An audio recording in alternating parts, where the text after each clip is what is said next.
Hai semua, kembali lagi di channel Batas Anime. Apa kabar kalian semua? Semoga kalian baik-baik saja dan selalu diberi kesehatan yang berlimpah. Langsung saja, pada video kali ini kita akan membahas review One Piece chapter 1079.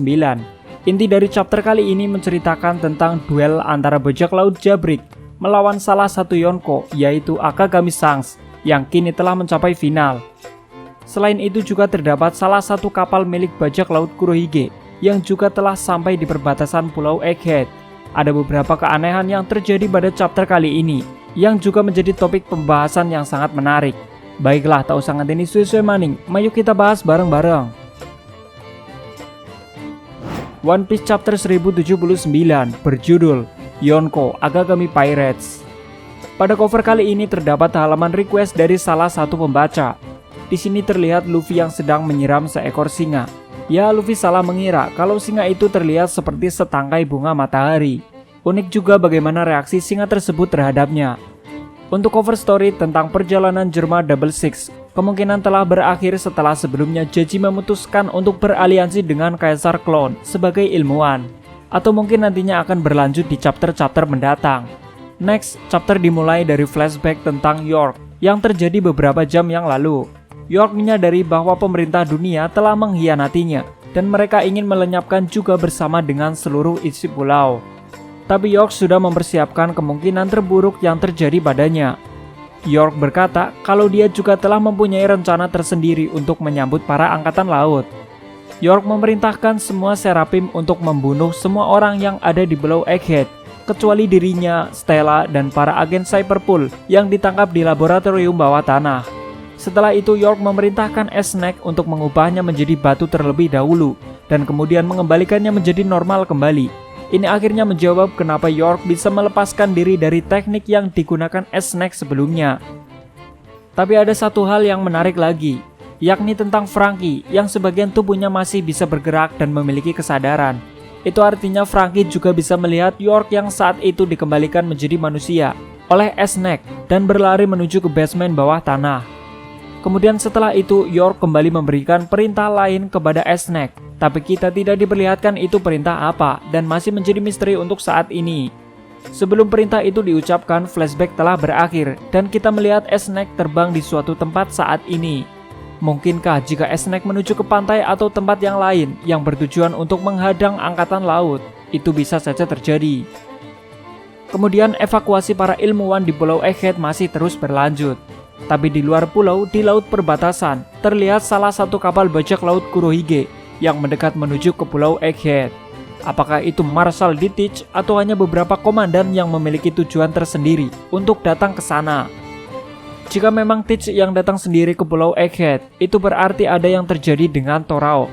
Karena sebelumnya terjadi bentrokan yang cukup sengit antara Torao dengan Teach. Rencana dari bajak laut Kurohige selalu direncanakan secara matang, dan mereka mengeksekusi hal itu dengan rapi. Kemungkinan Teach tidak hanya mengincar salinan Road Poneglyph saja. Ada alasan lain yang lebih penting yang dibutuhkan Teach untuk rencana besar menguasai dunia, seperti kekuatan buah iblis milik Torao yang mungkin saja juga sedang diincar olehnya. Tapi yang jelas belum diketahui pasti siapa yang datang ke Pulau Egghead, karena yang diperlihatkan hanya satu kapal saja, sedangkan Kurohige sudah memiliki beberapa kapal armada besar bajak lautnya sendiri. Selanjutnya scene berpindah ke pulau para Giant Elbaf yang memperlihatkan bentrokan besar antara Kid melawan armada bajak laut Akagami.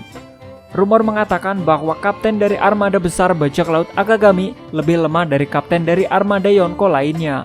Mereka berhasil bertahan hingga saat ini karena Shanks memberikan bendera bajak lautnya kepada semua orang untuk melindungi mereka. Namun hal itu kemudian dibantahkan pada chapter kali ini. Bajak laut Akagami telah berada di dekat pantai Elbaf. Mereka berbicara sambil mendekati pertempuran yang terjadi di sana. Lucky Rocks berkata kepada Shanks, "Kapten, tetaplah di sini, kami akan menangani hal ini."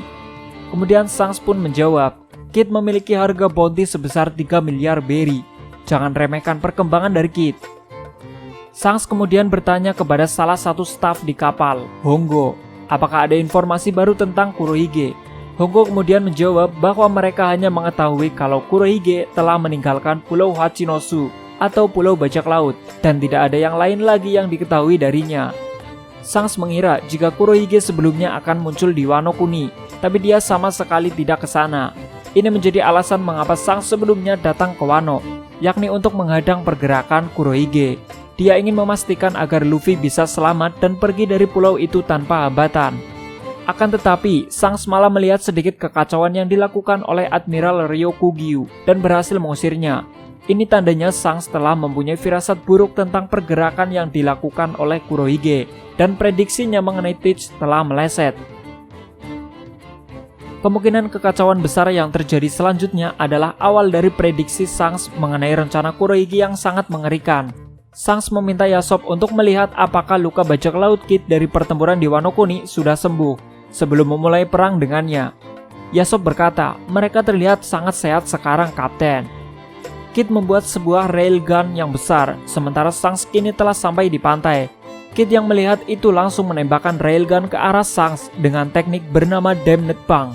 Serangan itu menghancurkan semua kapal armada bajak laut Akagami dan mengalahkan semua kapten dengan satu serangan. Tapi sebenarnya bukan apa yang terjadi saat ini. Serangan Kid adalah pemandangan masa depan yang dilihat oleh Shanks melalui Kenbun Shokuhaki. Itu akan menjadi dampak kerusakan yang sangat besar suatu saat nanti, jika Kid dibiarkan begitu saja.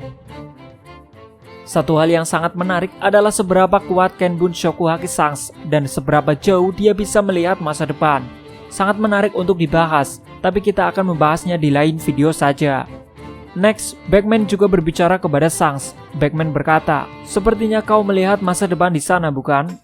Shanks menjadi marah dan serius setelah mengetahui seberapa besar kerusakan yang akan ditimbulkan Kid jika dia membiarkan Kid menyerang.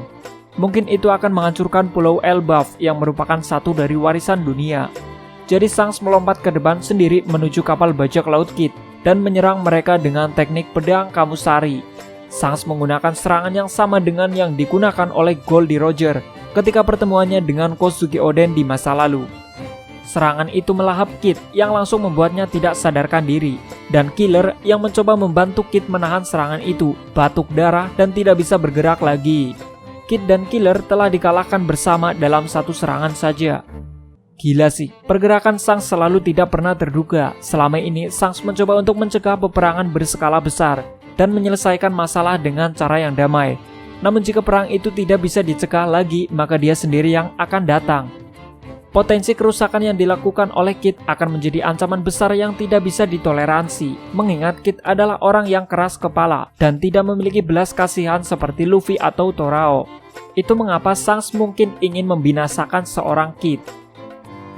Kemudian setelah itu para kroco bajak laut Kid memohon belas kasihan kepada Shanks dengan cara memberikan semua salinan Road Poneglyph yang mereka miliki. Shanks tidak berkata apapun dan melompat menjauh dari kapal Victoria Pang. Kemudian di pantai, Ksatria Elbaf, Dory, dan Brogy ingin mengatakan sesuatu. Mereka berkata, "Hei manusia kecil, jika kau mengarahkan senjatamu ke negara orang lain, maka bersiaplah untuk menemui nasib yang sama." Mereka melancarkan teknik serangan bernama Hakoku atau prajurit bangsa. Serangan ini terlihat sama seperti yang diperlihatkan di Little Garden dan langsung menghancurkan kapal Victoria Pang sepenuhnya. Kid dan seluruh krunya tenggelam di lautan. Di sini narator mengatakan Eustace Kapten Kid dengan bounty senilai 3 miliar berry bersama dengan krunya telah dimusnahkan. Sangat menarik apakah perjalanan Kid akan berakhir di sini. Seorang Big Mom saja berhasil dia kalahkan meski harus dibantu oleh Torao. Namun apakah satu serangan dari Shanks bisa membunuh Kid? Atau nanti akan ada plot yang menceritakan kebangkitan Kid untuk berperan penting dalam perang yang akan terjadi di masa depan dan berbeda dengan yang dilihat oleh Shanks. Akhir cerita chapter 1080 minggu depan libur. Terima kasih telah mampir. Jika kamu suka video ini, silahkan klik like dan tinggalkan komennya ya. Jangan lupa subscribe untuk update video kami yang lainnya. Sampai jumpa dan ketemu maning nang video selanjutnya. Matur nuwun.